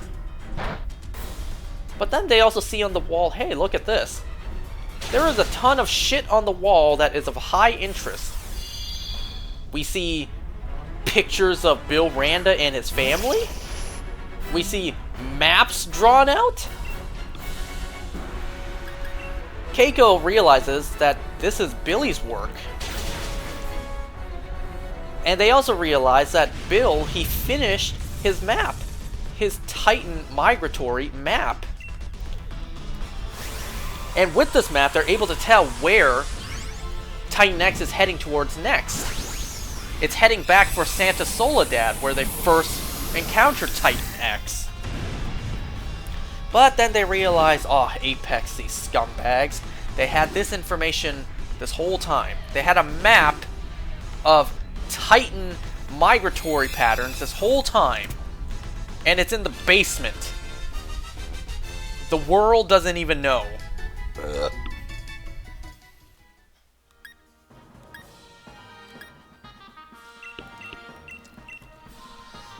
Welp, they leave Apex. They get back into the van, getting ready to drive off nonchalantly. But then, where's May? Well, May decides that she's going to stay back. She's not going to go with them. She's actually going to work with Brenda. Because Brenda showed her something that might be able to stop Titan X. So she texts Kentaro to tell the rest, you guys do your way, you guys do your plan your way, I'm going to try out Brenda's way. You know, Brenda showed May that this tiny little chip on the back of a creature can make them obedient, turn off their aggression, and thus coexistence. But without May's code, they can't perfect it. So now that they have May on board, maybe they can perfect it, and maybe they can use this to coexist with Titan X.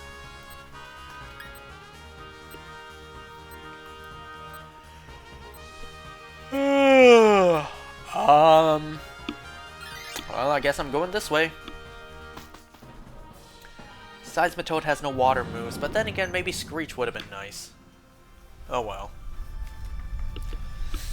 So our characters are driving back to their dinky little motel, and Kate shows up. How the hell did she know they were there? I don't know. She literally just walks in front of the van as they were getting out. How the hell did May actually know they were there? I don't know. I guess off screen she texted maybe Kentaro or Hiroshi. But assuming that happened off screen, we don't see it, so we don't know. Kate just happens to know where they are.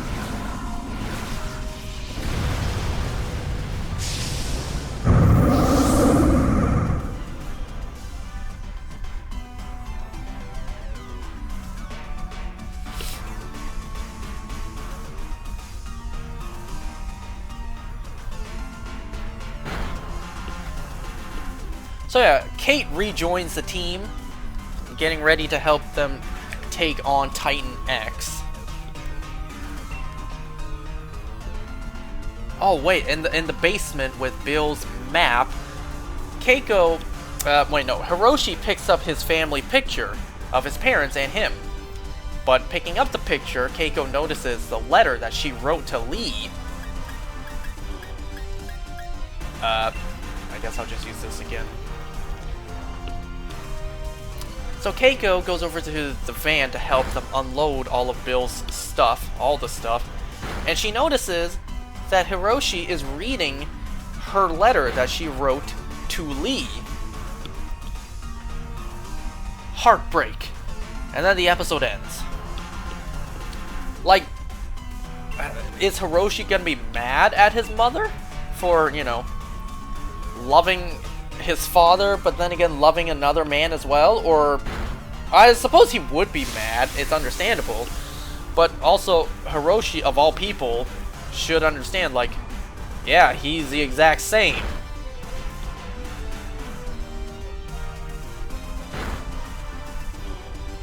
I don't know, we'll see. Anyways, so there's Monarch Season 2, Episode 4. Again, very little CGI in this episode. They're saving that budget like crazy for the finale, I bet you. We did also have, like, you know, in terms of CGI, we did have the beginning of the episode with the scarabs on the beach and then Titan X engulfing the ship, but that's about it.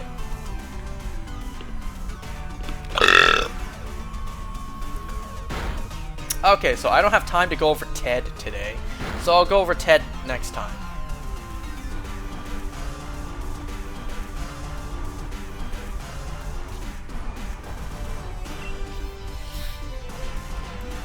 And let's see, next time I don't think we'll have another episode of Oshinoko yet, or even another episode of Monarch. So next time will probably be Invincible and Ted. Oh wait, also tomorrow. Today's the 23rd of March. Tomorrow's the season premiere of Deadpool. Tomorrow's the season premiere of Daredevil Born Again Season 2. And I likes me some Daredevil. So, never mind. Next time we will also have Daredevil to talk about. Sweet.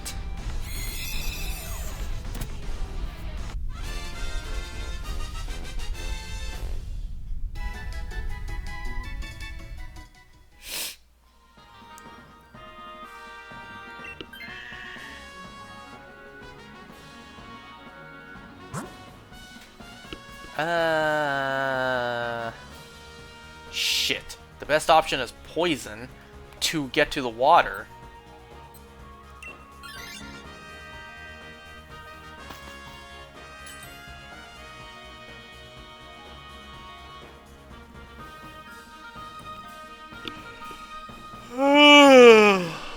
Well, that's good actually, but I bet you it'll be replaced.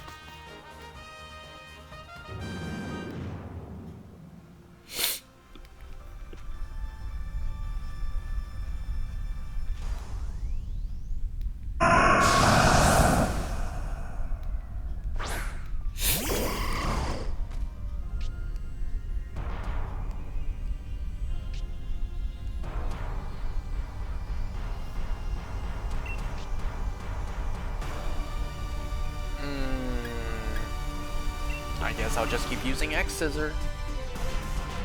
Oh, you know today it snowed again? It didn't snow to the point it lasted on the floor, you know?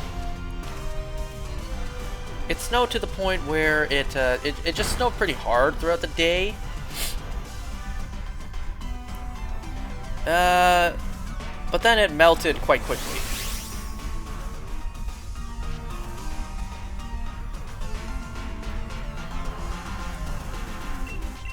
Oops.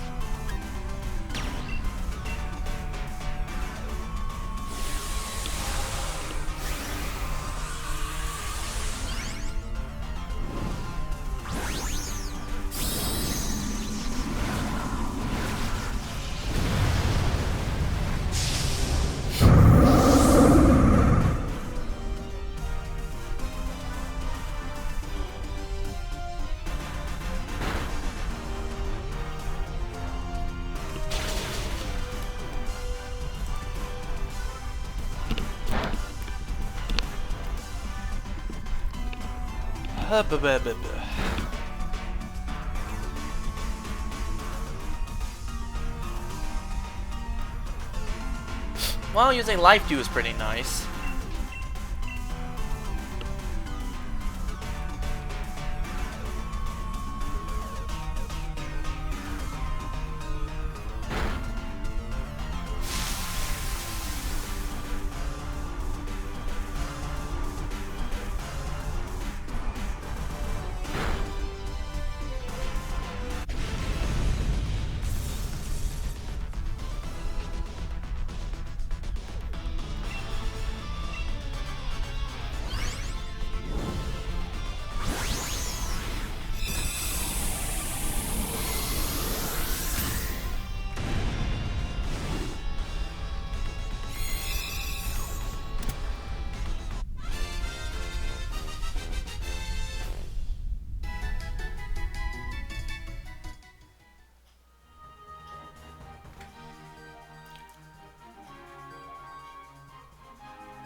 You know what? Fuck this. I'll take this.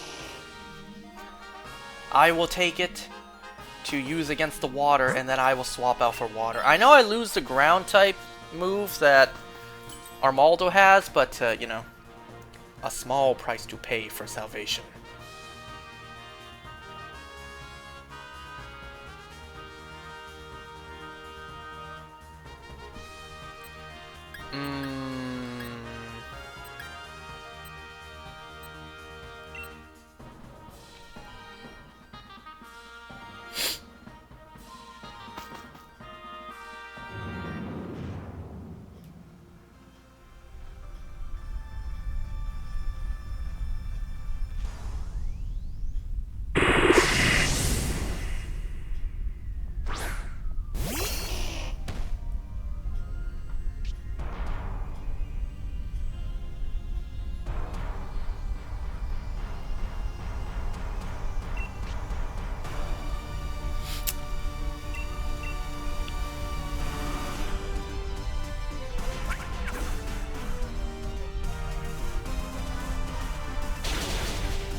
I'm sorry, I'm just looking into a remote trade, a global trade, I should say. A global trade in Pokemon Go. One of my dad's friends in Hong Kong, he wants me to trade over a Seviper to him, but I'm willing to, but like, I'm just trying to figure out how, you know? It's my first time doing a remote trade, a global trade. But, I don't know, it doesn't look exactly right as I'm doing it in front of me. You know, in my Pokemon Go, I don't really care about shinies or whatever for global trades. Me personally, I'm more so going for regionals. Let's see, in my collection to use to remote trade, I have all of my areas regionals. I have Tauros, Illumise, Seviper, Lunatone, the Pink Shellos, Panpour, Throw, Blue Stripe Basculin, Durant, Yellow Flabebe, Furfrou with the, what's this trim called? The Tantaboon trim, and the Pom Pom Oricorio. I believe those are all of my regionals that I can trade.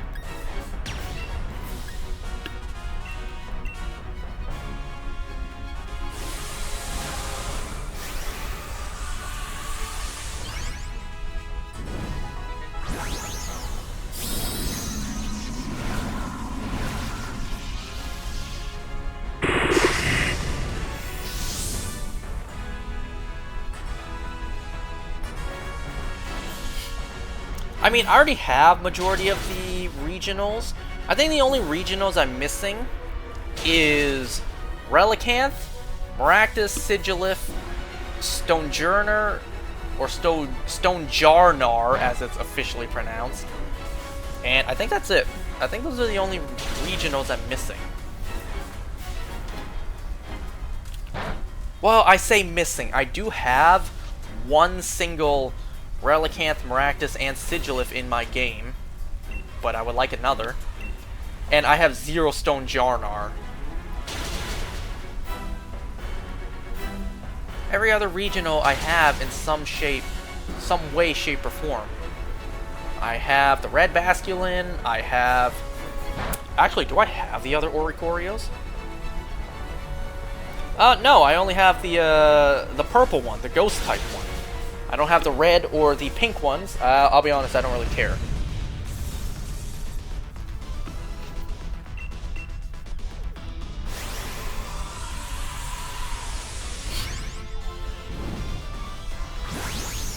And I don't even want to ask for them shiny. It'd be nice, but I don't have, like, the shiny regionals to trade for myself. Well, I don't really want to trade them, you know?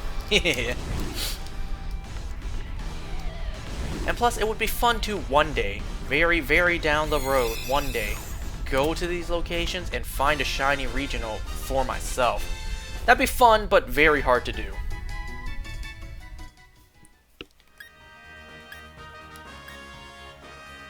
Okay, no shiny tonight. We did get we did get a shiny Octillery, which is better than nothing. Well, I'm gonna end this here. Thanks for watching, guys. I'll see you all next time.